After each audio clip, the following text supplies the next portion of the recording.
Hello សួស្តីអ្នកទាំងអស់គ្នា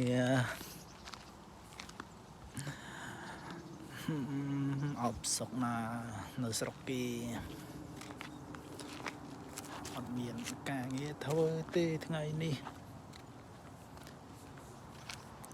រោងចក្រគេមានការងារធ្វើអត់តែឯង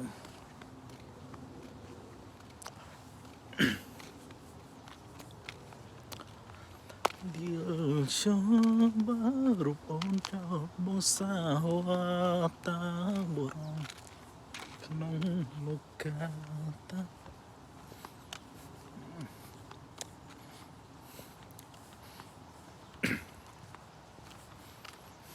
ដណាស្មានអីត្រជាក់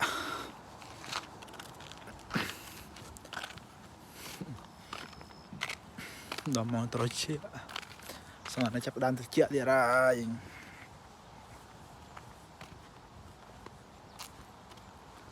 បាយបាយ